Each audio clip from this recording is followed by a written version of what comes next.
नमस्ते प्रिय साथियों। आज हम एक ऐसी यात्रा पर चलने वाले हैं जो केवल एक कहानी नहीं है, बल्कि मानव मन की गहराइयों और आत्मा की मुक्ति का एक दर्पण है। मौनी अमावस के इस अत्यंत पावन और दिव्य अवसर पर आप सभी को अनंत शुभकामनाएं। भारतीय सनातन संस्कृति और अध्यात्म के विशाल आकाश में मौनी अमावस एक ऐसे नक्षत्र की भांति है जो अज्ञान के अंधकार में भटके हुए मनुष्य को मौन के माध्यम से प्रकाश की ओर ले जाता है। माघ मास की यह अमावस्या केवल एक तिथि नहीं है, अपितु यह एक महायोग है जब सूर्य और चंद्रमा का मिलन होता है और इसी समय मनुष्य के भीतर भी उसकी जीवात्मा और परमात्मा के मिलन की संभावना प्रबल होती है। शास्त्रों में कहा गया है कि वाणी का तप सबसे कठिन तप है। हम भोजन के बिना रह सकते हैं, जल के बिना भी कुछ समय व्यतीत कर सकते हैं, परंतु अपने मन के विचारों को शब्दों में व्यक्त किए बिना रहना अत्यंत दुष्कर कार्य है। इसीलिए मौनी अमावस पर मौन का इतना अधिक महत्व बताया गया है। जब हमारे होंठ बंद होते हैं तभी हमारे कान उस दिव्य नाद को सुन पाते हैं जो निरंतर हमारे भीतर गूंज रहा है। आज की यह कथा भी मौन की शक्ति और पश्चाताप की अग्नि में तपकर कुंदन बने एक ऐसे व्यक्ति की है जिसने अपने जीवन को अधर्म से धर्म की ओर मोड़ा। मित्रों, इस दिन पवित्र नदियों विशेषकर गंगा, यमुना और सरस्वती के संगम प्रयागराज में स्नान करने का विशेष महत्व है। मान्यता है कि इस दिन देवताओं का वास नदियों के जल में होता है और जो भी श्रद्धा पूर्वक इस दिन स्नान और दान करता है उसे अक्षय पुण्य की प्राप्ति होती है। यह पर्व हमें यह सिखाता है कि जीवन में वाणी का संयम और मन की शांति ही सबसे बड़ा धन है। अब हम आपको मौनी अमावस्या और इस दिन के महत्व को प्रतिपादित करने वाली कुछ अत्यंत ज्ञानवर्धक और रहस्यमयी कथाएं सुनाएंगे जो आपके जीवन की दिशा बदल सकती हैं। प्यारे दर्शक बंधुओं, बहुत समय पहले की बात है। एक अत्यंत समृद्ध और प्राकृतिक सौंदर्य से परिपूर्ण राज्य हुआ करता था जिसका नाम था कनकपुर। कनकपुर की भूमि इतनी उपजाऊ थी कि वहां के किसान जो भी बीज डालते वह सोना बनकर उगता था। चारों ओर हरियाली थी। नदियां अपने मीठे जल से धरती की प्यास बुझाती थीं और हवाओं में फूलों की सुगंध घुली रहती थी। पक्षियों का कलरव और मंदिरों की घंटियां वहां के वातावरण को देवतुल्य बनाती थीं। परंतु कहते हैं ना कि जहां प्रकाश सबसे अधिक होता है वहीं अंधकार भी अपना स्थान खोजने का प्रयास करता है। इस स्वर्ग समान गांव में एक ऐसा व्यक्ति रहता था जो साक्षात कलयुग का प्रतीक था। उसका नाम था वज्रसेन। जैसा उसका नाम था वैसा ही उसका स्वभाव था, वज्र के समान कठोर और संवेदनाहीन। वज्रसेन का शरीर विशाल था और उसकी आंखों में सदैव रक्त जैसी लालिमा छाई रहती थी। उसके चेहरे पर क्रूरता के भाव ऐसे स्थायी हो गए थे मानो दया नाम का शब्द उसके जीवन के शब्दकोश में कभी था ही नहीं।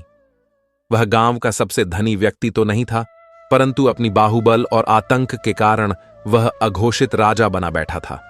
उसके पास धन कमाने का केवल एक ही साधन था और वह था दूसरों का शोषण करना। वह न तो खेती करता था न ही कोई व्यापार करता था। उसका कार्य था निर्बलों को सताना, असहायों की संपत्ति हड़पना और जो भी उसके मार्ग में आए उसे अपने पैरों तले रौंद देना। वज्रसेन के अत्याचारों की कहानियां कनकपुर की सीमाओं को पार कर आसपास के गांवों तक फैली हुई थीं। जब वह गली से निकलता तो लोग अपने घरों के दरवाजे बंद कर लेते थे। माताएं अपने रोते हुए बच्चों को यह कहकर चुप करा देती थीं कि चुप हो जाओ, नहीं तो वज्रसेन आ जाएगा।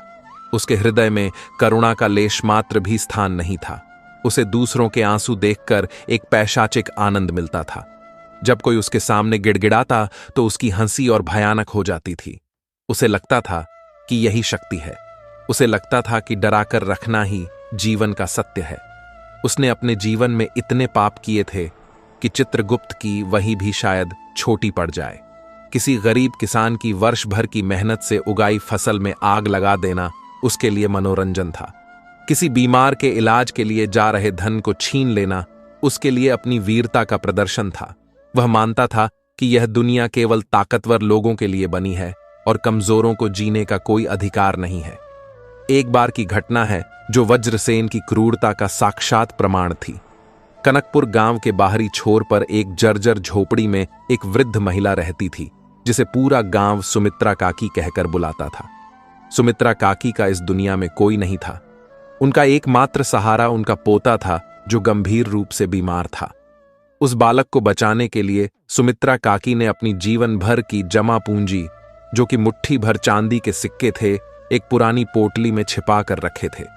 वह वैद्य जी के पास जाने की तैयारी कर रही थी कि तभी उसके दरवाजे पर वज्रसेन की परछाई पड़ी। वज्रसेन की नजर उस पोटली पर पड़ गई थी। उसने बिना किसी भूमिका के कड़कती आवाज में कहा, ए बुढ़िया, ये पोटली मुझे दे दे। सुमित्रा काकी कांप उठी। उन्होंने हाथ जोड़कर विनती की और कहा, बेटा वज्रसेन, ये मेरे लिए नहीं है। मेरा पोता मृत्यु से लड़ रहा है।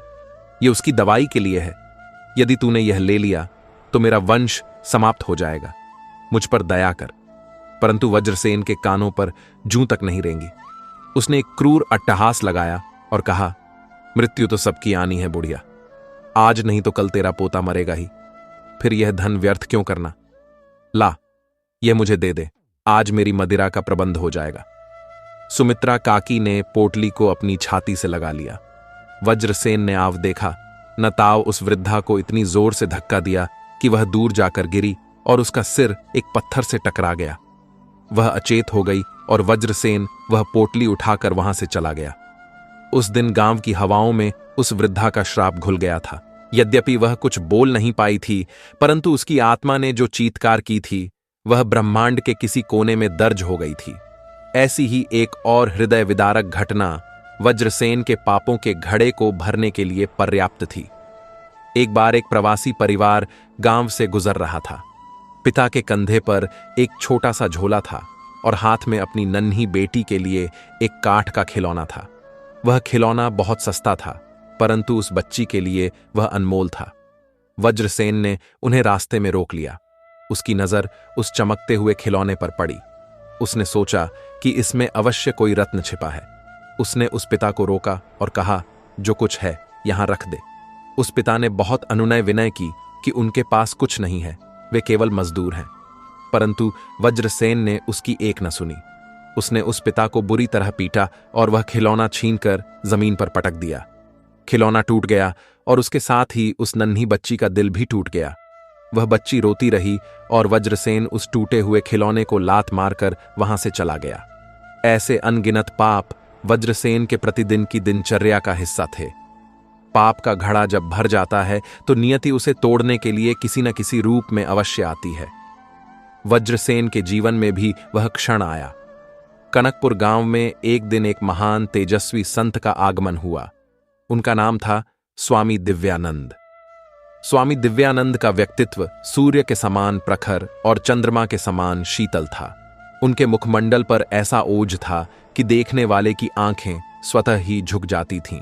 उन्होंने गेरुआ वस्त्र धारण कर रखे थे और हाथ में एक कमंडल था। उनकी आंखों में असीम करुणा का सागर लहराता था। जैसे ही वे गांव के पीपल के वृक्ष के नीचे विराजे, पूरा गांव उनके दर्शन के लिए उमड़ पड़ा।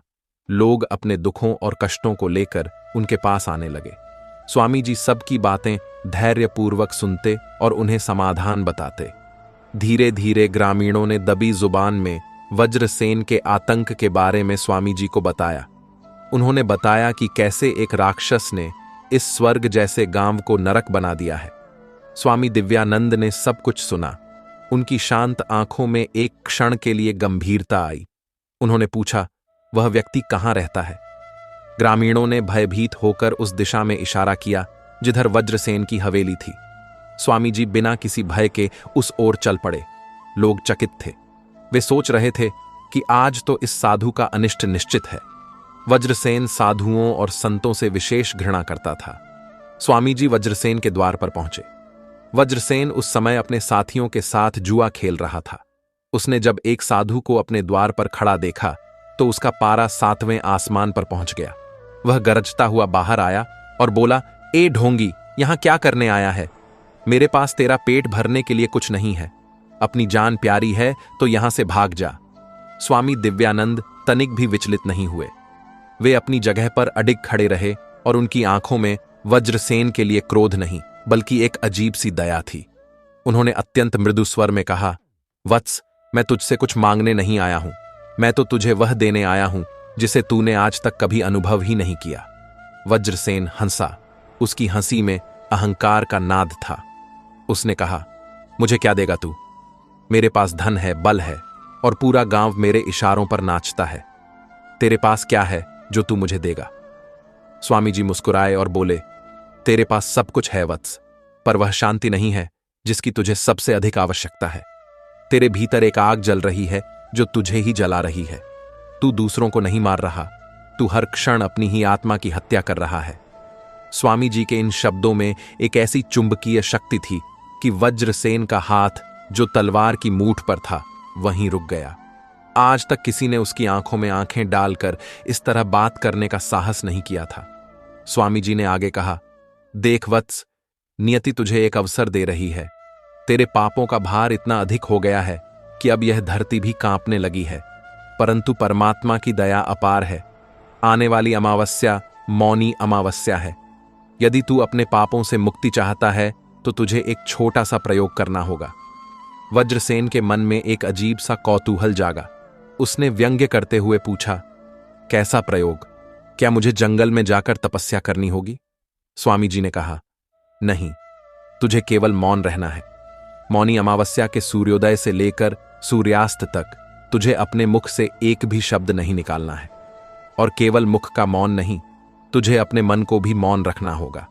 किसी के प्रति बुरा विचार नहीं लाना, क्रोध नहीं करना, और संध्या काल में इसी पवित्र मौन के साथ गांव की नदी में स्नान करना। यदि तूने यह कर लिया तो तुझे अपने जीवन का सत्य दिखाई देगा। वज्रसेन को यह बात बहुत साधारण और हास्यास्पद लगी। उसने सोचा कि यह तो बाएं हाथ का खेल है, चुप रहना कौन सी बड़ी बात है। उसने अहंकारवश चुनौती स्वीकार कर ली और कहा, ठीक है बाबा, मैं तुझे दिखा दूंगा कि वज्रसेन के लिए कुछ भी असंभव नहीं है। मैं उस दिन मौन रहूंगा। स्वामी जी ने उसे आशीर्वाद दिया और कहा, स्मरण रखना वत्स, मौन बाहर से सरल दिखता है, पर भीतर से यह सबसे बड़ा युद्ध है। मौनी अमावस्या की रात्रि से ही वज्रसेन के मन में अजीब सी बेचैनी होने लगी। उसे नींद नहीं आ रही थी। वर्षों की आदतें उसे कचोट रही थीं। सुबह हुई। ब्रह्म मुहूर्त में वज्रसेन उठ गया। उसने संकल्प लिया कि आज वह एक शब्द नहीं बोलेगा। सुबह के पहले प्रहर में ही उसे कठिनाई का अनुभव होने लगा। उसका सेवक जब चाय लेकर आया और उससे प्याला थोड़ा छलक गया तो वज्रसेन की आदत के अनुसार उसके मुख से गाली निकलने ही वाली थी कि उसे याद आया कि आज मौन रहना है। उसने अपने होठों को जोर से भींच लिया। उसका चेहरा क्रोध से लाल हो गया, पर वह बोला नहीं। वह अपनी हवेली के बरामदे में बैठ गया। समय बीतता जा रहा था। जैसे जैसे दिन चढ़ रहा था, वज्रसेन का भीतरी संघर्ष बढ़ता जा रहा था। उसे लग रहा था कि उसका दम घुट रहा है। उसे लोगों को डांटने की आदत थी, हुक्म चलाने की आदत थी। आज वह शक्तिहीन महसूस कर रहा था। दोपहर होते होते एक विचित्र घटना घटनी शुरू हुई। जब बाहर का शोर बंद हुआ तो वज्रसेन के भीतर का शोर आरंभ हो गया। मौन ने उसके मन के दरवाजे खोल दिए। जो यादें उसने अपने अचेतन मन की गहराइयों में दबा रखी थीं, वे अब सतह पर आने लगीं। उसे सुमित्रा काकी का चेहरा दिखाई देने लगा। उनकी वे कांपती हुई आवाजें उसके कानों में गूंजने लगीं। बेटा, यह मेरे पोते की दवाई के लिए है। वज्रसेन ने अपनी आंखें बंद कर लीं, पर वह दृश्य और अधिक स्पष्ट हो गया। उसे वह धक्का याद आया जो उसने उस वृद्धा को दिया था। उसे वह नन्ही बच्ची याद आई जिसका खिलौना उसने तोड़ा था। उस बच्ची की सिसकियां अब किसी हथौड़े की तरह उसके दिल पर चोट कर रही थीं। मौन में मनुष्य स्वयं से नहीं भाग सकता। वज्रसेन अब तक शराब के नशे में और हिंसा के शोर में अपनी अंतरात्मा की आवाज को दबाता आया था, परंतु आज मौन ने उस आवाज को लाउडस्पीकर की तरह तेज कर दिया था। तीसरा प्रहर आते आते वज्रसेन की दशा पागलों जैसी हो गई। वह पसीने से तरबतर था। उसे अपने ही हाथों में खून लगा हुआ दिखाई दे रहा था। उसे वे तमाम लोग याद आ रहे थे जिनका उसने घर उजाड़ा था। उसे महसूस हुआ कि वह कितना अकेला है। उसके पास धन है, पर कोई उसे प्रेम करने वाला नहीं है। लोग उसका आदर नहीं करते, बल्कि उससे घृणा करते हैं। वह जिसे अपनी ताकत समझता था, वह दरअसल उसकी सबसे बड़ी कमजोरी थी। उसका अहंकार चकनाचूर होने लगा। उसके भीतर एक भयानक पीड़ा उठी। यह पीड़ा शारीरिक नहीं थी, यह आत्मिक पीड़ा थी। उसे ग्लानि होने लगी। उसे अपने आप से घृणा होने लगी। छी, मैं कितना नीच हूं। मैंने मासूमों को सताया। मैंने कभी किसी के आंसू नहीं पोंछे, केवल आंसू दिए। ये विचार उसे अंदर ही अंदर खाने लगे। उसका पत्थर दिल, जो कभी किसी के दुख पर नहीं पसीजा था, आज अपने ही कर्मों की आग में पिघलने लगा। शाम ढलने को थी। सूरज पश्चिम की ओर झुक रहा था। अब उसे नदी पर स्नान के लिए जाना था। वज्रसेन उठा। उसके पैर लड़खड़ा रहे थे। वह उस अहंकार भरी चाल से नहीं चल रहा था जिससे वह कल तक चलता था। उसकी चाल में एक अपराधी का भारीपन था। वह गांव के बीच से गुजरा। लोग उसे देख रहे थे। वे हैरान थे। वज्रसेन की आंखों में आज अंगारे नहीं थे, बल्कि आंसुओं का एक सैलाब उमड़ने को बेताब था। वह नदी के तट पर पहुंचा। वहां स्वामी दिव्यानंद पहले से ही उपस्थित थे। वज्रसेन ने स्वामी जी को देखा। स्वामी जी की आंखों में वही करुणा थी। वज्रसेन नदी के जल में उतरा। पानी ठंडा था, पर उसे वह शीतलता नहीं दे पा रहा था, क्योंकि उसके भीतर पश्चाताप की आग जल रही थी। उसने जैसे ही पानी में पहली डुबकी लगाई, उसका मौन टूट गया, पर शब्दों से नहीं, आंसुओं से। पानी के भीतर ही वह फूट फूट कर रो पड़ा। उसके आंसू नदी के जल में मिल गए। वह बाहर निकला और फिर डुबकी लगाई। हर डुबकी के साथ वह अपने पापों को धोने का प्रयास कर रहा था। वह मन ही मन चिल्ला रहा था, हे ईश्वर, मुझे क्षमा कर दो। हे प्रकृति, मुझे माफ कर दो। मैंने बहुत अनर्थ किया है। मैं पापी हूं, मैं अधर्मी हूं। स्नान करने के बाद जब वह बाहर निकला तो वह एक नया इंसान था। उसका अहंकार नदी की धारा में बह चुका था। वह भीगा हुआ, कांपता हुआ स्वामी दिव्यानंद के चरणों में गिर पड़ा। उसने उनके पैरों को पकड़ लिया और अब उसका वाचक मौन भी टूट गया। वह बच्चों की तरह बिलखते हुए बोला, महाराज, मुझे बचा लीजिए। मैं जल रहा हूं। मेरे पाप मुझे जीने नहीं देंगे। मैंने बहुत गलत किया है। क्या मेरे लिए कोई माफी है? स्वामी दिव्यानंद ने उसे उठाया और अपने गले से लगा लिया। उन्होंने कहा, वत्स, शांत हो जाओ। जिस क्षण मनुष्य को अपनी गलती का एहसास हो जाता है और उसकी आंखों से पश्चाताप के आंसू गिरते हैं, उसी क्षण उसके पापों का क्षय होना आरंभ हो जाता है। आज तुमने मौन रहकर अपने भीतर के राक्षस को देख लिया और उसे मार दिया। आज जो मेरे सामने खड़ा है वह वज्रसेन नहीं है, वह एक जागृत आत्मा है। मौनी अमावस का फल तुझे मिल गया है। भगवान विष्णु बहुत दयालु हैं। वे भक्त का अतीत नहीं देखते, वे उसका वर्तमान भाव देखते हैं। तूने सच्चे हृदय से पुकार लगाई है। अब जा और अपने शेष जीवन को प्रायश्चित में लगा। जिन लोगों को तूने दुख दिया है उनके घावों पर मरहम लगा। यही तेरा अब से धर्म है। वज्रसेन ने स्वामी जी के चरणों की धूल माथे पर लगाई। उस दिन के बाद कनकपुर ने एक चमत्कार देखा। वह वज्रसेन, जो कल तक लोगों की संपत्ति छीनता था, अब अपनी संपत्ति लुटाने लगा। वह सबसे पहले सुमित्रा काकी के घर गया। वह उनके पैरों में गिर गया और उनसे माफी मांगी। उसने उनके पोते का इलाज करवाया और उनकी सेवा की। उसने उस बच्ची के लिए ढेर सारे खिलौने खरीदे और उसके पिता से हाथ जोड़कर क्षमा मांगी। वज्रसेन ने अपना शेष जीवन गांव के अनाथों, असहायों और रोगियों की सेवा में समर्पित कर दिया।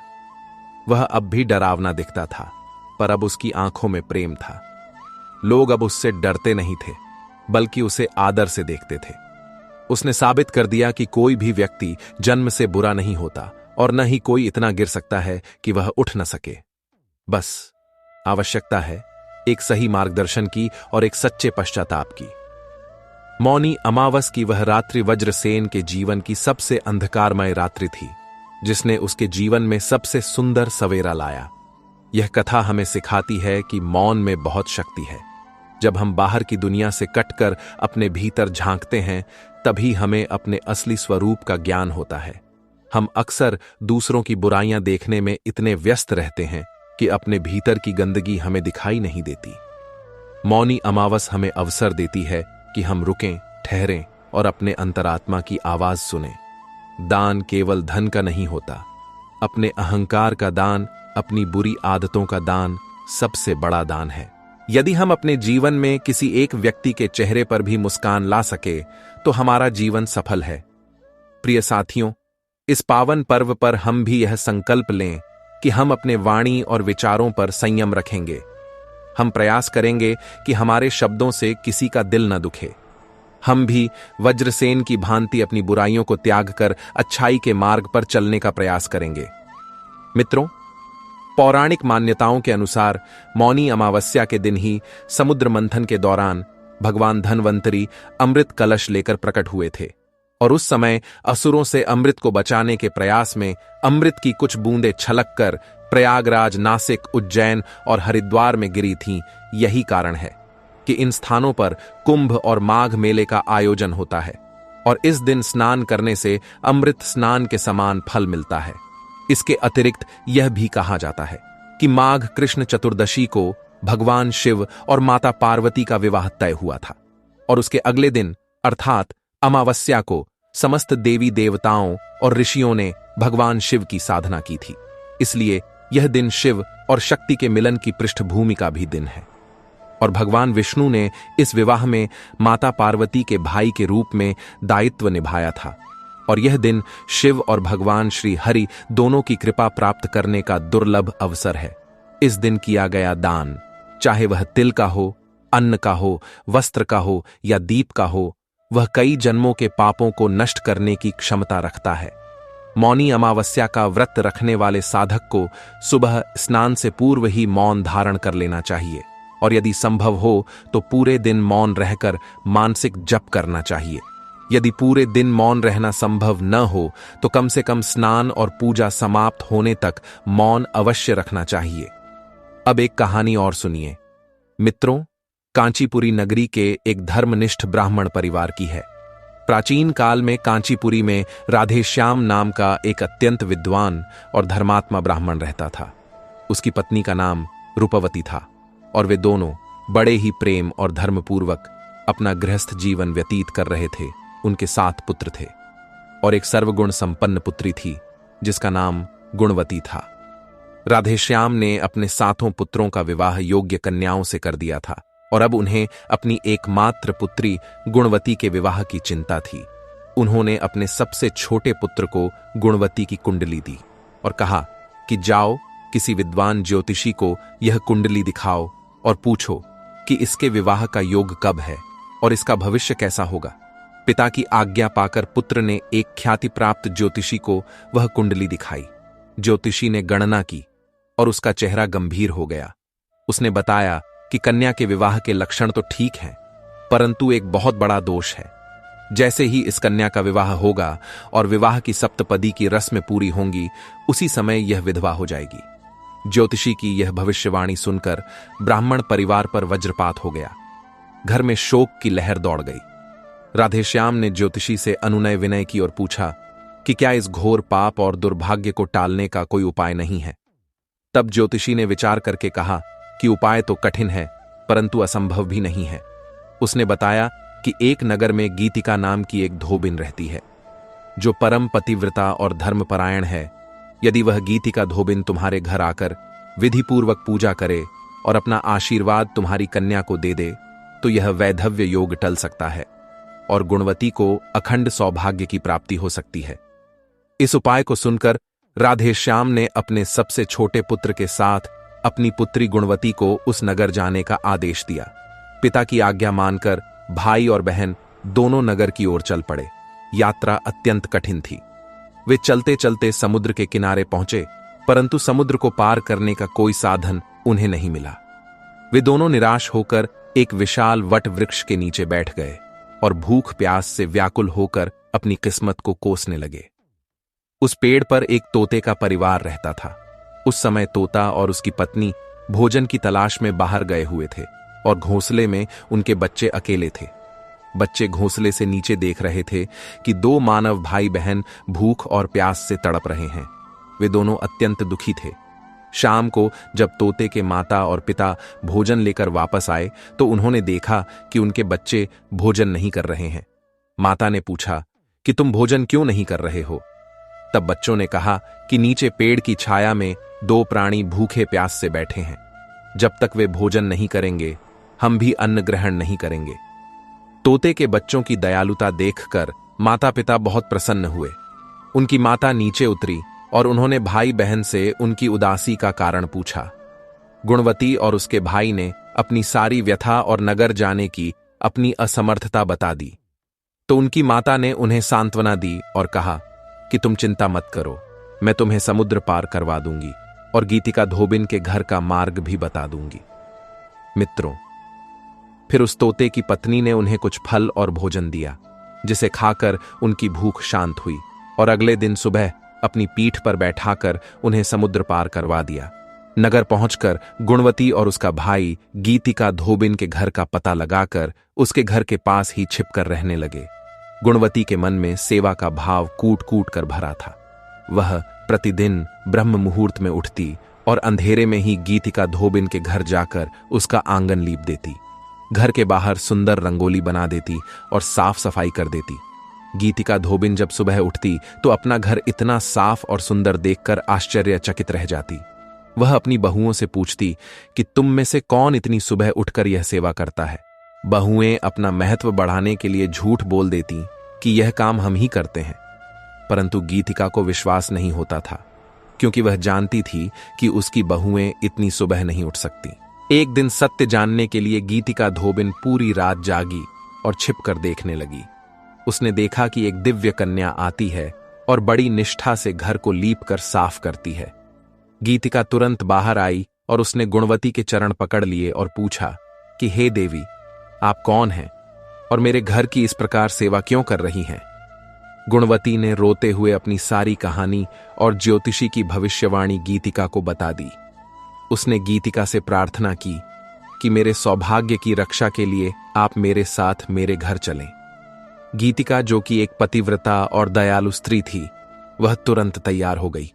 उसने अपने घर में अपनी बहुओं से कहा कि मैं जा रही हूं और यदि मेरे पीछे मेरे पति या पुत्र को कुछ हो जाए तो उनके शरीर का दाह संस्कार मत करना और उसे सुरक्षित रखना।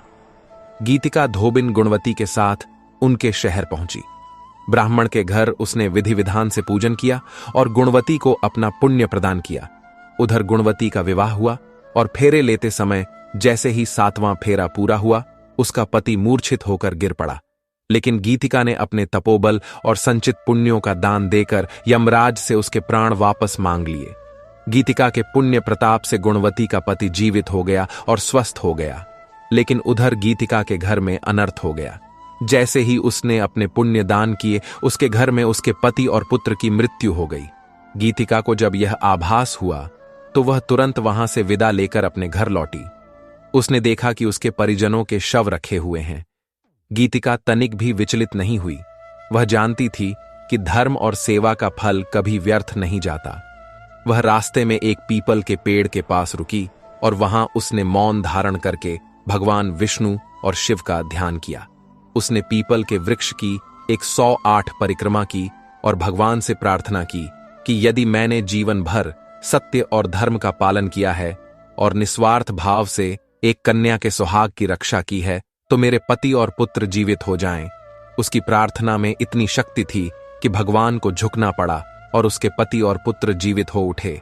यह कथा हमें सिखाती है कि निस्वार्थ सेवा और परोपकार से बड़ा कोई धर्म नहीं है। मित्रों, मौन रहकर की गई साधना में असंभव को भी संभव करने की शक्ति होती है। अब हम एक और कथा की ओर, इस मौनी अमावस्या के अवसर पर पितृदोष और पितरों की शांति से संबंधित है। यह कथा बताती है कि मौनी अमावस्या पर पितरों के लिए किया गया तर्पण कितना महत्वपूर्ण है। एक गांव में लीलाधर नाम का एक व्यक्ति रहता था। वह बहुत गरीब था, लेकिन उसके मन में ईश्वर और अपने पूर्वजों के प्रति बहुत श्रद्धा थी। वह हर साल श्राद्ध पक्ष में जितना बन पड़ता उतना करता था, लेकिन फिर भी उसके घर में दरिद्रता और कलह का वास था। वह बहुत परेशान रहता था। एक रात लीलाधर ने स्वप्न में देखा कि उसके पूर्वज उसके सामने खड़े हैं और वे बहुत दुखी दिखाई दे रहे हैं। उनमें से एक बुजुर्ग ने कहा कि बेटा लीलाधर, तुम्हारी सेवा भाव से हम प्रसन्न हैं, लेकिन तुमने अभी तक विधि पूर्वक हमारा तर्पण और पिंडदान नहीं किया है, जिसके कारण हम प्रेत योनि में भटक रहे हैं और हमें मुक्ति नहीं मिली है।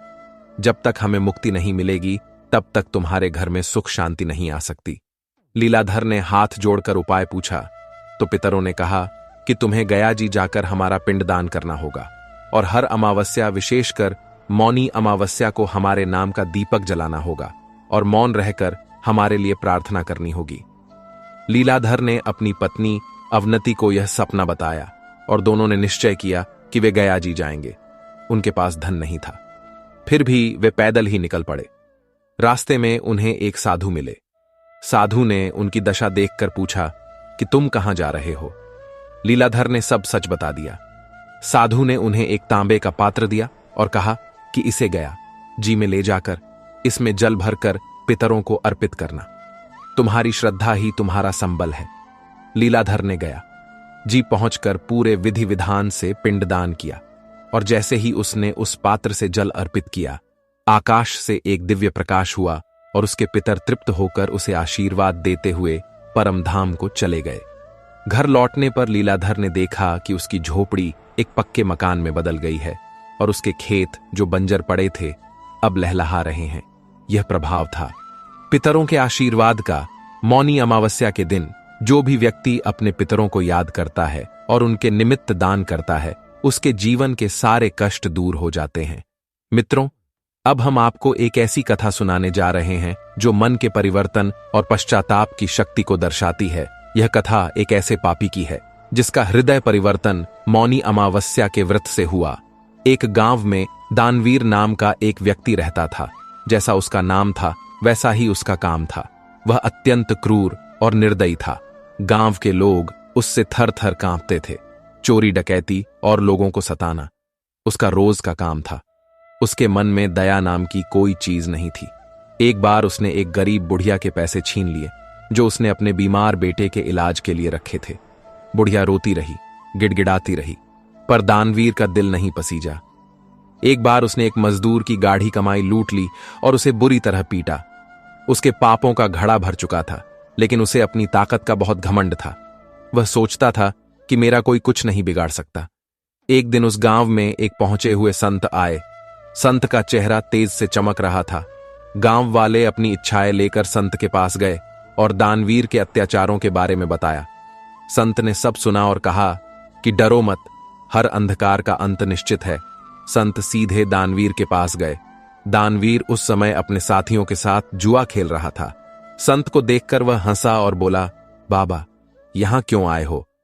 मेरे पास तुम्हारे लिए कुछ नहीं है, जाओ यहां से।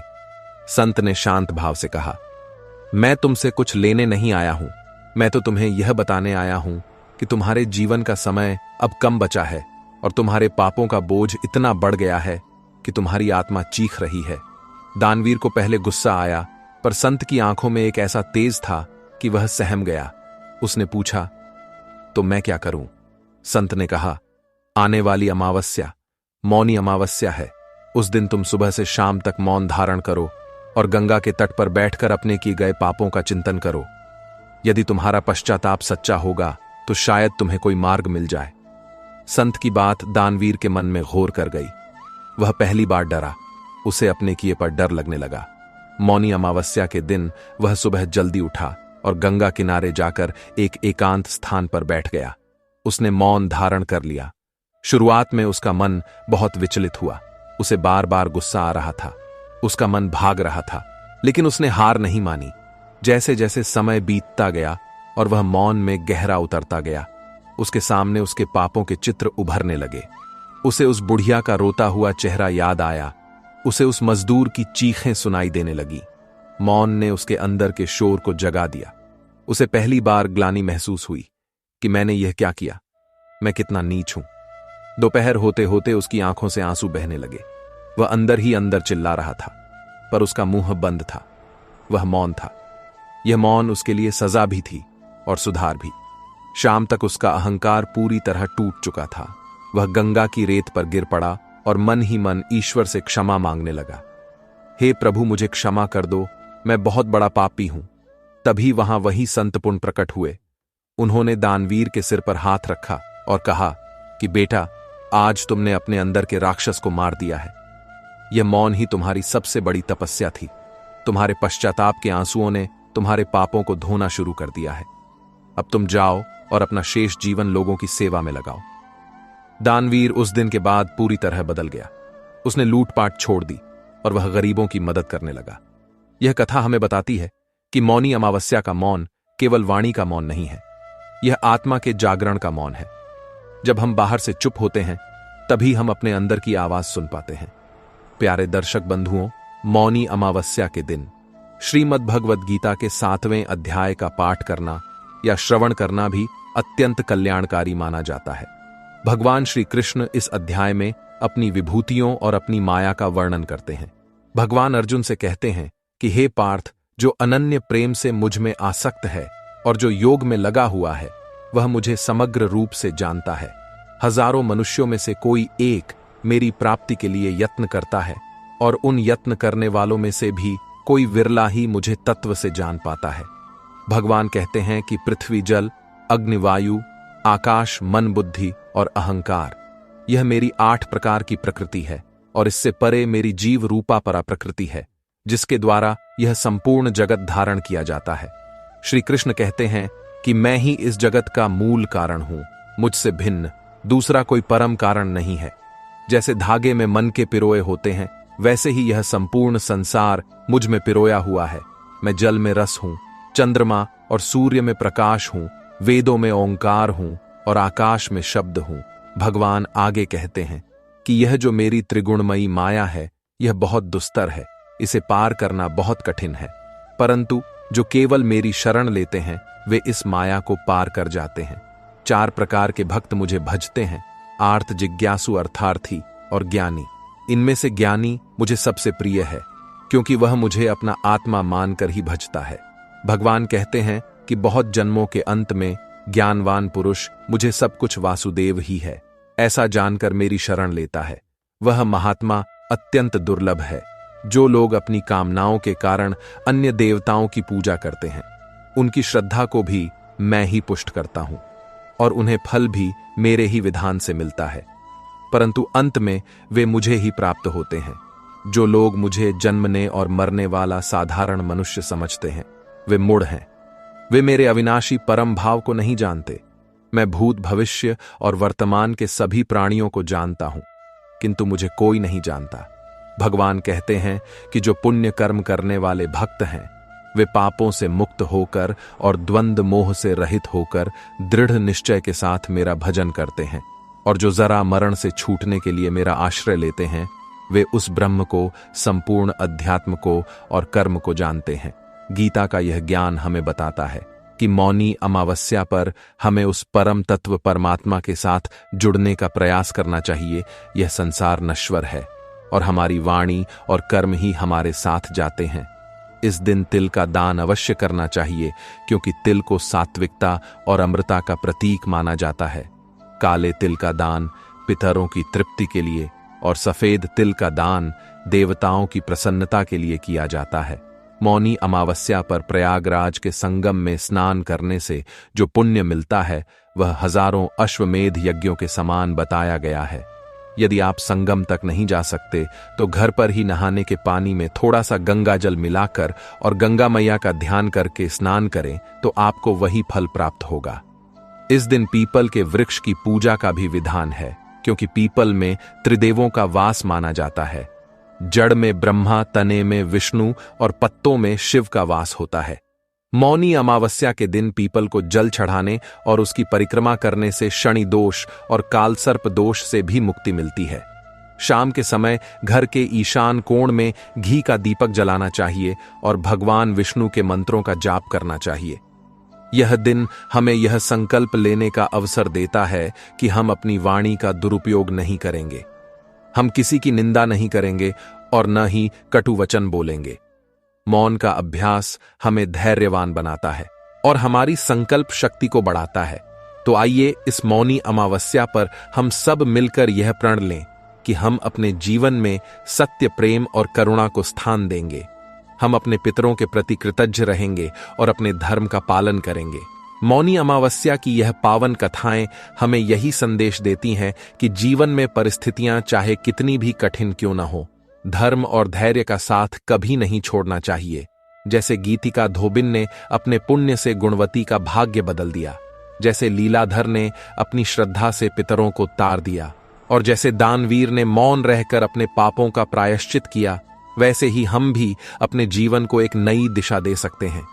मित्रों, जब मनुष्य अपनी वाणी को विराम देकर मौन धारण करता है, तो वह अपने भीतर के शोर को शांत कर पाता है और उसी शांति में उसे उस परम तत्व का अनुभव होता है जिसे हम ईश्वर कहते हैं। मौनी अमावस्या का यह पर्व हमें यही अवसर प्रदान करता है कि हम साल में कम से कम एक दिन अपनी इंद्रियों, विशेषकर अपनी जिह्वा पर नियंत्रण रखें। भगवान श्री कृष्ण ने गीता में स्पष्ट कहा है कि जो भक्त मुझे जिस भाव से भजता है, मैं उसे उसी रूप में प्राप्त होता हूं। इसलिए मौनी अमावस्या के दिन मौन रहकर मानसिक रूप से मंत्रों का जाप करना या ईश्वर का ध्यान करना सामान्य दिनों की अपेक्षा 1000 गुना अधिक फलदायी माना गया है, क्योंकि जब होंठ बंद होते हैं तब हृदय के द्वार खुलते हैं। अब हम मौनी अमावस्या और माघ मास के महत्व को और अधिक विस्तार से समझने के लिए पद्म पुराण में वर्णित माघ महात्म्य की एक अत्यंत पावन और दुर्लभ कथा की ओर चलते हैं। मित्रों, ये कथा हमें बताती है कि माघ मास में और विशेषकर मौनी अमावस्या के दिन किए गए स्नान और दान का पुण्य केवल इसी जन्म में नहीं, बल्कि जन्मांतर तक आत्मा की रक्षा करता है। प्राचीन काल की बात है, नर्मदा नदी के तट पर एक ब्राह्मण रहते थे जिनका नाम रामलाल था। रामलाल बड़े ही विद्वान और कर्मकांडी थे, परंतु उनके मन में एक जिज्ञासा सदैव बनी रहती थी कि कलयुग में मनुष्य को अल्प परिश्रम से मोक्ष कैसे प्राप्त हो सकता है। एक बार माघ का महीना चल रहा था, कड़ाके की ठंड पड़ी थी। रामलाल जी सुबह ब्रह्म मुहूर्त में उठकर नदी में स्नान करने गए। स्नान करके जब वे बाहर आए और ठंड से ठिठुरते हुए मंत्रों का जाप कर रहे थे, तभी उन्होंने देखा कि एक अत्यंत तेजस्वी स्त्री आकाश मार्ग से उतरकर नदी तट पर आई। उस स्त्री के शरीर से सूर्य के समान तेज निकल रहा था और उसने श्वेत वस्त्र धारण किए हुए थे। रामलाल यह दृश्य देखकर आश्चर्यचकित रह गए।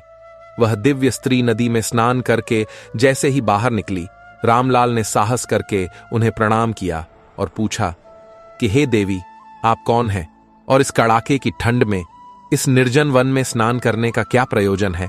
आपके तेज को देखकर लगता है कि आप कोई साधारण मानवीय नहीं हैं। तब उस देवी ने मुस्कुराते हुए कहा कि हे ब्राह्मण देव, मैं स्वर्ग की एक अप्सरा हूं और मेरा नाम मनस्वी है। रामलाल ने पुनः पूछा कि हे देवी, आपको यह दिव्य रूप और यह अद्भुत तेज किस पुण्य के प्रभाव से प्राप्त हुआ है? क्या आपने कोई घोर तपस्या की है या कोई विशाल यज्ञ किया है? तो प्यारे दर्शकों, अप्सरा ने विनम्रतापूर्वक उत्तर दिया कि हे विप्रवर, मैंने न तो कोई कठोर तपस्या की है और न ही मैंने कोई बड़ा यज्ञ किया है। मेरे इस सौभाग्य का कारण केवल माघ मास का स्नान और मौनी अमावस्या का व्रत है। अप्सरा ने अपनी पूर्व जन्म की कथा सुनाते हुए कहा कि पूर्व जन्म में मैं एक बहुत ही क्रोधी और कटु वचन बोलने वाली स्त्री थी। मेरा पति एक साधारण व्यापारी था, लेकिन मैं सदैव उससे लड़ती झगड़ती रहती थी। मेरी वाणी में विष था। मैं छोटी छोटी बातों पर घर में क्लेश करती थी और कभी भी मैंने अपने जीवन में दान पुण्य नहीं किया था। न ही मैंने कभी किसी भूखे को भोजन कराया और न ही किसी प्यासे को पानी पिलाया। अपने ही स्वभाव के कारण मैं जीवन भर दुखी रही और अंत में मेरी मृत्यु हो गई। मेरे कर्म ऐसे थे कि मुझे नर्क की यातनाएं भोगनी पड़नी थीं, परंतु विधाता की लीला बड़ी विचित्र है। जिस दिन मेरी मृत्यु हुई, उस दिन माघ मास की मौनी अमावस्या थी। मेरी मृत्यु से पहले मुझे बहुत तेज प्यास लगी थी और मेरे घर के पास से गंगा जल का एक पात्र रखा हुआ था। मैंने मरते समय अनजाने में ही उस पात्र से जल पिया और मेरे प्राण निकल गए। चूंकि वह दिन मौनी अमावस्या का था और जल गंगा का था और उस समय मेरे कंठ से कोई शब्द नहीं निकल रहा था, यानी मैं मौन थी, तो अनजाने में ही मुझसे मौनी अमावस्या के व्रत का पालन और गंगा जल का पान हो गया।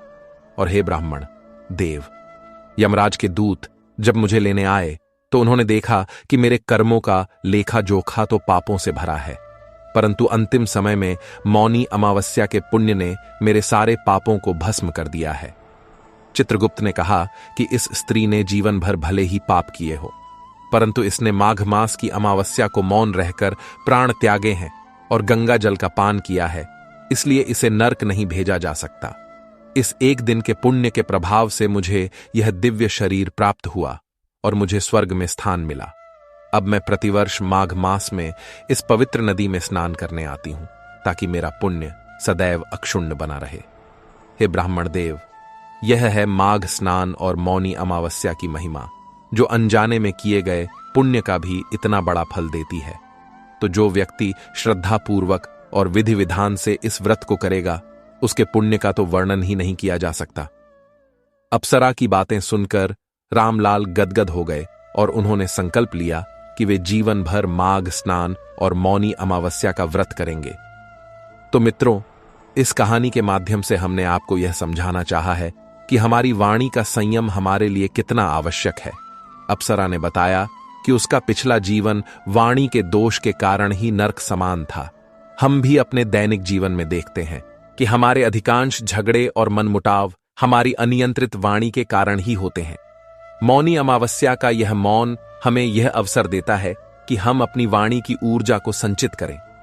शास्त्रों में कहा गया है कि वाणी का तप सबसे कठिन तप है। मौन 3 प्रकार का होता है। पहला है वाणी का मौन, जिसमें हम मुख से कुछ नहीं बोलते। दूसरा है इंद्रियों का मौन, जिसमें हम अपनी आंखों, कानों और अन्य इंद्रियों को बाहरी विषयों से हटा लेते हैं। और तीसरा और सबसे उच्च अवस्था है मन का मौन, जिसे काष्ठ मौन भी कहते हैं, जिसमें मन में भी विचारों का तूफान थम जाता है। मौनी अमावस्या पर हमें प्रयास करना चाहिए कि हम वाणी के मौन से शुरू करके मन के मौन तक की यात्रा करें। अब हम आपको मौनी अमावस्या के दिन किए जाने वाले कुछ विशेष उपायों और दान के महत्व के बारे में विस्तार से बताते हैं, जो पितृदोष और शनि दोष से मुक्ति दिलाते हैं। शास्त्रों के अनुसार मौनी अमावस्या के दिन तिल का दान सर्वश्रेष्ठ माना गया है। गरुड़ पुराण में वर्णन आता है कि तिल की उत्पत्ति भगवान विष्णु के पसीने से हुई है, इसलिए तिल में पापों को नाश करने की अद्भुत शक्ति होती है। इस दिन पानी में काले तिल डालकर स्नान करने से शनि की 7.5 और ढैया के अशुभ प्रभावों में कमी आती है। स्नान के बाद अंजलि में जल और काले तिल लेकर दक्षिण दिशा की ओर मुख करके अपने पितरों का तर्पण करना चाहिए। दक्षिण दिशा यम की दिशा मानी जाती है और पितरों का निवास चंद्रमा के ऊपर वाले भाग में माना गया है। जब हम श्रद्धा से जल और तिल अर्पित करते हैं तो हमारे पितर तृप्त होते हैं और हमें आशीर्वाद देते हैं। माघ मास की ठंड में उन वस्तुओं का दान करना चाहिए जो ठंड से रक्षा करती हैं, जैसे ऊनी वस्त्र, कंबल, जूते और छाता। शास्त्रों में माघ मास में जूते और छाते के दान का विशेष महत्व बताया गया है। इसके पीछे भी एक कथा प्रचलित है। एक बार एक गरीब ब्राह्मण माघ की तपती धूप और कड़ाके की ठंड के बीच यात्रा कर रहा था। उसके पास पैरों में पहनने के लिए जूते नहीं थे और न ही सिर ढकने के लिए छाता। उसके पैर पत्थरों से लहूलुहान हो गए थे। तभी भगवान विष्णु एक साधु के वेश में वहां आए और उन्होंने ब्राह्मण को एक जोड़ी जूते और एक छाता दान में दिया। ब्राह्मण ने पूछा कि महाराज, इस दान का क्या फल है? तब साधु रूपी भगवान ने बताया कि जो व्यक्ति माघ की अमावस्या को किसी जरूरतमंद को जूते और छाता दान करता है, उसे मृत्यु के बाद यमलोक के मार्ग में तपती हुई धूप और कांटों का कष्ट नहीं सहना पड़ता। उसे वैतरणी नदी पार करने में आसानी होती है। इसलिए मौनी अमावस्या के दिन अपनी सामर्थ्य के अनुसार गरीबों को जूते, चप्पल या गर्म कपड़ों का दान अवश्य करना चाहिए। इसके अतिरिक्त इस दिन गुप्त दान का भी बहुत महत्व है। गुप्त दान का अर्थ है ऐसा दान जो बिना किसी दिखावे के किया जाए, जिसे देते समय दाएं हाथ से दें तो बाएं हाथ को भी पता न चले। आप इस दिन फलों का दान कर सकते हैं, अनाज का दान कर सकते हैं या किसी गौशाला में जाकर गायों को हरा चारा खिला सकते हैं। गाय में 33 कोटि देवी देवताओं का वास होता है और मौनी अमावस्या के दिन गौ सेवा करने से श्री हरि विष्णु अत्यंत प्रसन्न होते हैं। यदि संभव हो तो इस दिन किसी पवित्र सरोवर या नदी के किनारे बैठकर भगवद गीता के श्लोकों का पाठ करना चाहिए या भगवान शिव के पंचाक्षर मंत्र ओम नमः शिवाय का मानसिक जाप करना चाहिए। मौनी अमावस्या का संबंध प्रयागराज के त्रिवेणी संगम से भी बहुत गहरा है।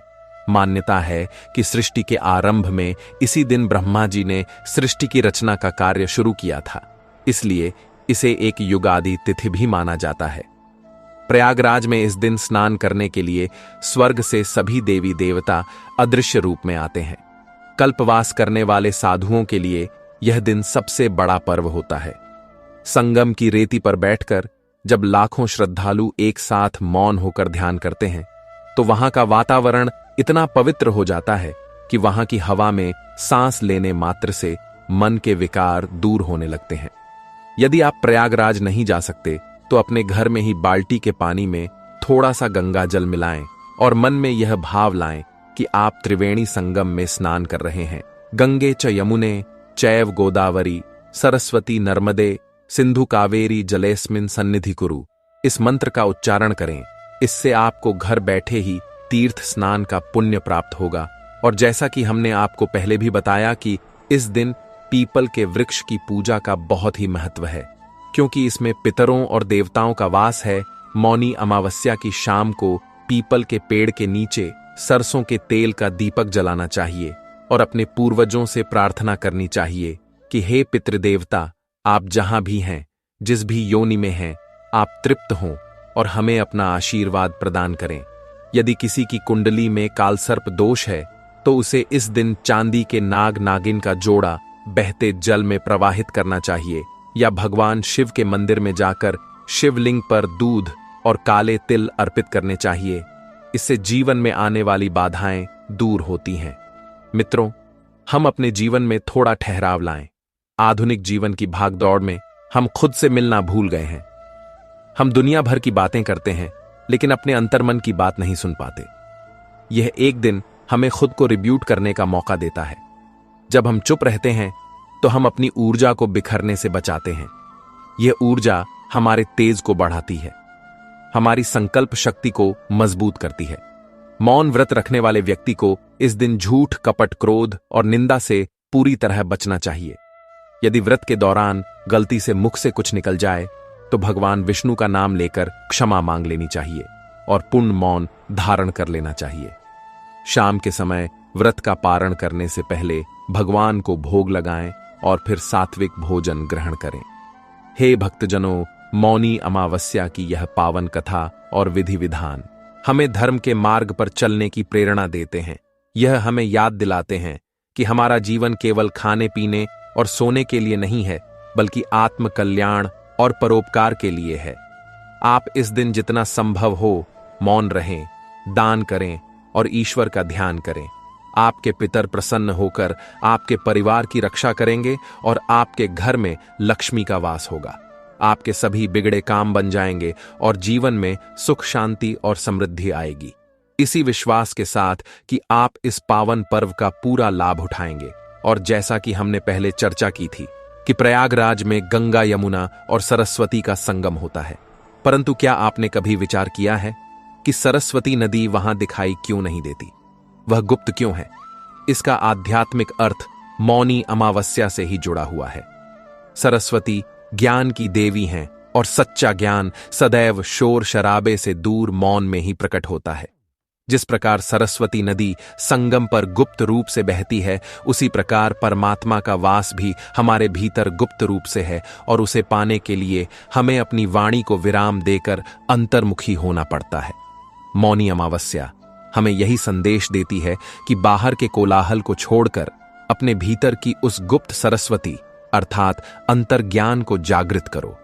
जब हम मौन रहते हैं तो हमारी ऊर्जा जो बोलने में व्यर्थ होती है, वह संचित होकर ऊपर की ओर उठती है और हमारे आज्ञा चक्र को जागृत करती है, जिससे हमें विवेक और वैराग्य की प्राप्ति होती है। मौनी अमावस्या के दिन कुंभ मेले या माघ मेले में कल्पवास करने का विधान है। कल्पवास का अर्थ है कि कुछ समय के लिए दुनियादारी के सुखों को त्याग कर नदी के किनारे एक तपस्वी की भांति जीवन व्यतीत करना पुराणों में कहा गया है कि जो व्यक्ति माघ मास में प्रयाग के तट पर कल्पवास करता है, उसे ब्रह्मा जी के एक दिन के बराबर पुण्य की प्राप्ति होती है। कल्पवास के दौरान साधक को जमीन पर सोना होता है, केवल एक समय सात्विक भोजन करना होता है और दिन रात ईश्वर के भजन में लीन रहना होता है। यह एक प्रकार का आध्यात्मिक महत्व है जो शरीर और मन दोनों को शुद्ध कर देता है। आधुनिक विज्ञान भी अब यह मानता है कि जब हम कुछ समय के लिए बाहरी दुनिया से संपर्क तोड़कर एकांत में रहते हैं तो हमारे मस्तिष्क की कोशिकाएं नई ऊर्जा के साथ काम करने लगती हैं और हमारा तनाव स्तर पूरी तरह समाप्त हो जाता है। इसलिए हमारे ऋषियों ने हजारों वर्ष पूर्व ही मानसिक स्वास्थ्य और शांति के लिए ऐसे पर्वों की रचना कर दी थी। इस पवित्र दिन के संबंध में समुद्र मंथन की एक और विस्तृत और रोचक कहानी भी है जो बहुत कम लोग जानते हैं। जब समुद्र मंथन से अमृत कलश निकला तो उसे पाने के लिए देवताओं और असुरों में संघर्ष छिड़ गया। भगवान विष्णु ने मोहिनी रूप धारण करके असुरों को मोहित कर लिया, लेकिन उससे पहले जब जयंत, जो इंद्र का पुत्र था, अमृत कलश लेकर भाग रहा था तो असुरों ने उसका पीछा किया।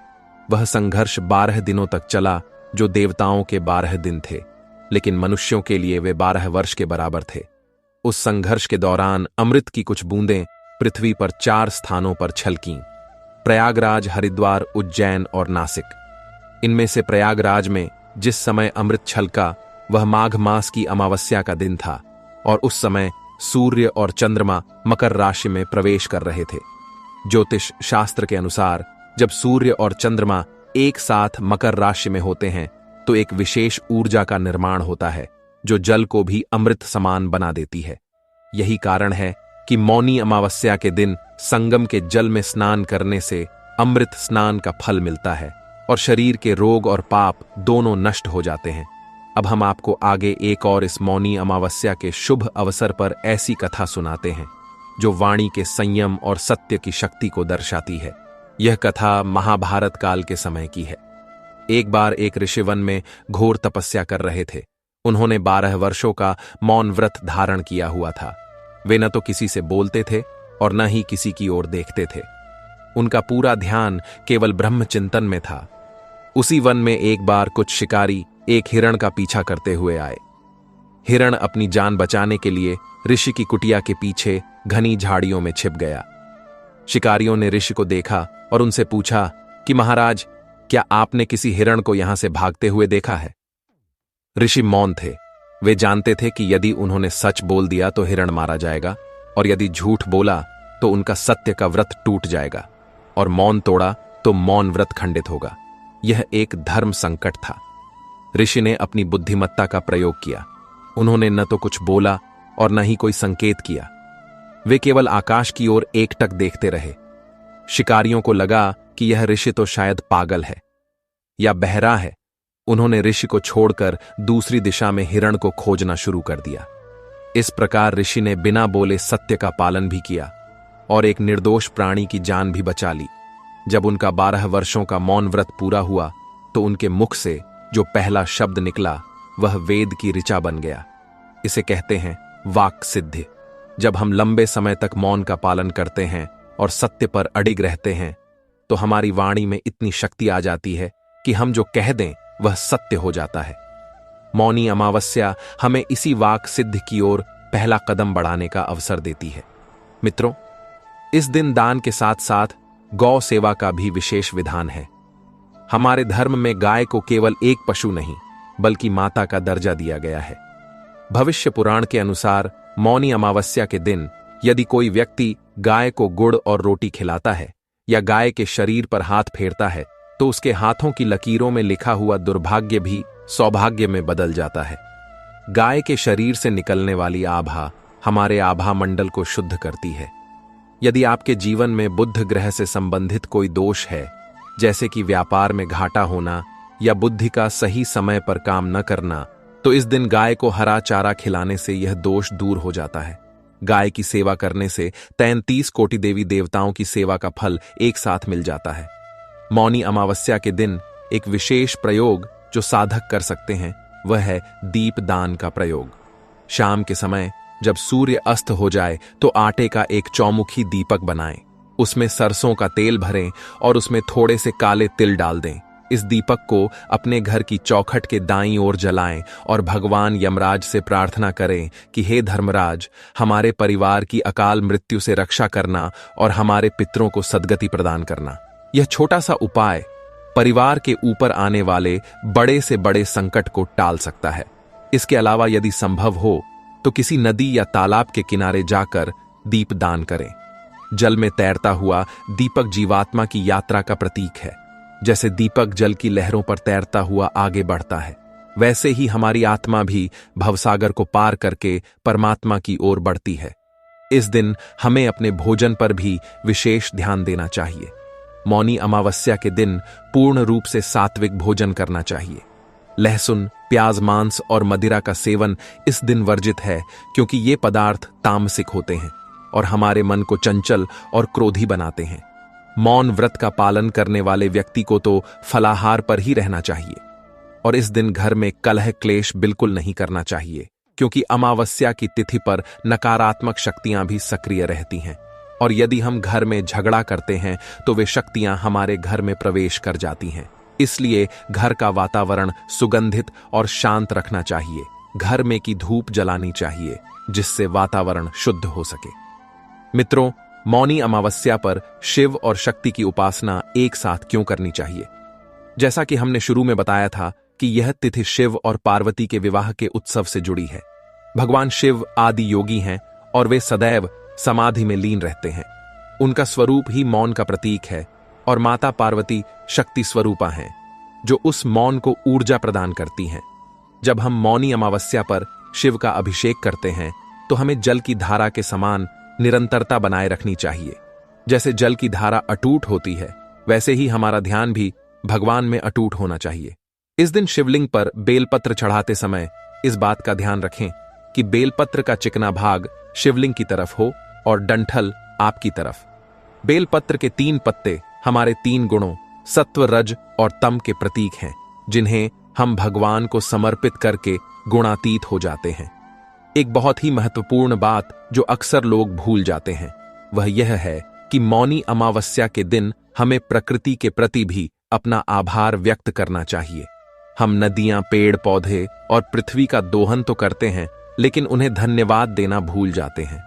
इस दिन किसी फलदार या छायादार वृक्ष का पौधा लगाना भी एक बहुत बड़ा पुण्य का कार्य है। यदि आप इस दिन एक पीपल, बरगद या नीम का पौधा लगाते हैं और उसकी देखभाल का संकल्प लेते हैं तो यह साक्षात प्रकृति की पूजा है। मत्स्य पुराण में कहा गया है कि एक वृक्ष 10 पुत्रों के समान होता है, यानी एक पेड़ लगाने का पुण्य 10 पुत्रों के पालन पोषण करने के बराबर है। विशेषकर कलयुग में जब पर्यावरण का संकट गहरा रहा है, तब यह दान सबसे उत्तम दान है।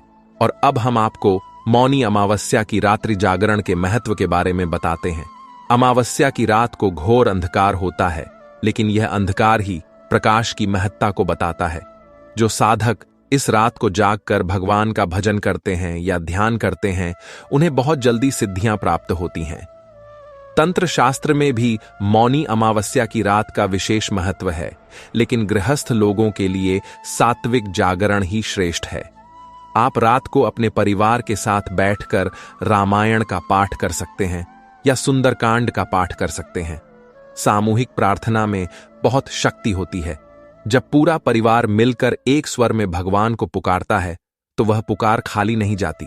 इस मौनी अमावस्या पर एक संकल्प और लें कि हम अपनी वाणी का उपयोग किसी की निंदा या चुगली करने में नहीं करेंगे। हम अक्सर अपना कीमती समय दूसरों की बुराई करने में बिता देते हैं, जिससे हमारे पुण्य क्षीण होते हैं। संत कबीर ने भी कहा है कि बुरा जो देखन मैं चला बुरा न मिलिया, कोय जो दिल खोजा आप ना मुझसे बुरा न कोय। अर्थात जब हम मौन होकर अपने अंदर झांकते हैं तो हमें अपनी कमियां दिखाई देती हैं और हम उन्हें सुधारने का प्रयास करते हैं। दूसरों की निंदा करना एक प्रकार का मानसिक मल है, जिसे त्यागना ही मौनी अमावस्या का असली उद्देश्य है। तो भक्तजनों, आज की इस विस्तृत चर्चा में हमने मौनी अमावस्या के हर पहलू को छूने का प्रयास किया है, चाहे वह पौराणिक कथाएं हों, वैज्ञानिक दृष्टिकोण हो, ज्योतिषीय महत्व हो या व्यावहारिक उपाय। यह पर्व हमें याद दिलाता है कि जीवन का अंतिम लक्ष्य उस परम शांति को प्राप्त करना है जो मौन के गर्भ में छिपी है। आप सभी से अनुरोध है कि इस बार की मौनी अमावस्या को केवल एक रस्म की तरह न मनाएं, बल्कि इसे एक उत्सव की तरह जिम, एक ऐसा उत्सव जो बाहर नहीं बल्कि आपके भीतर घटित हो रहा हो। जब आप स्नान करें तो यह भाव रखें कि आपके काम, क्रोध, लोभ और मोह भी इस जल में धुल रहे हैं। जब आप दान करें तो यह भाव रखें कि आप अपना अहंकार दान कर रहे हैं, और जब आप मौन रहें तो यह भाव रखें कि आप परमात्मा से संवाद कर रहे हैं। ईश्वर आप सभी की मनोकामनाएं पूर्ण करें। आपके घर में धन धान्य की कभी कमी न हो, आपके बच्चे संस्कारी बने और आपके बुजुर्ग स्वस्थ रहें। इसी मंगल भावना के साथ हम आज की इस कथा को यहीं विश्राम देते हैं। आप सभी प्रेम से बोलिए श्री हरि विष्णु की जय, माता लक्ष्मी की जय, हर हर महादेव। ओम शांति शांति शांति। राधे राधे, हरे कृष्णा।